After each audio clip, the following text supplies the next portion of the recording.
مجھے یہ بتائیے گا کہ آج آپ کی خان صاحب سے ملاقات ہوئی ہے تو کیا بات چیت ہوئی ہے آج آپ کی ان سے؟ دیکھیے، پہلی بات تو یہ ہے کہ شاہ محمود قریشی صاحب تھے، شبلی فراز صاحب تھے، سلمان راجہ تھے اور اپنا یہ علی امین گنڈا پور تھے. اور علی امین گنڈا پور کی ابھی ان سے ملاقات جاری ہے جب میں آپ سے بات کر رہا ہوں.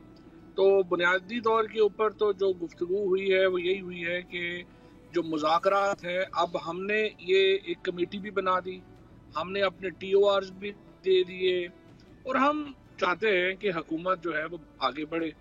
لیکن اگر حکومت کی طرف سے کوئی انٹرسٹ نہیں آتا اور حکومت مذاکرات کی طرف نہیں جاتی تو پھر ظاہر ہے کہ سول ڈس اوبیڈینس کے علاوہ ہمارے پاس کوئی اور چارہ نہیں رہے گا. اور آج عمران خان نے یہی بات جو ہے وہ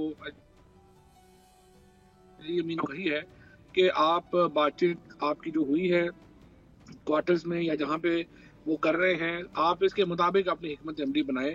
تو اب ہفتے تک انتظار انہوں نے دیا ہوا ہے. ہفتے کو اگر حکومت اپنی کمیٹی بناتی ہے اور مذاکرات آگے بڑھتے ہیں تو پھر سول ڈس اوبیڈینس آگے چلی جائے گی. اور اگر حکومت کی طرف سے جواب نہ آیا تو اتوار سے جو ہے وہ سول ڈس اوبیڈینس شروع ہو جائے گی.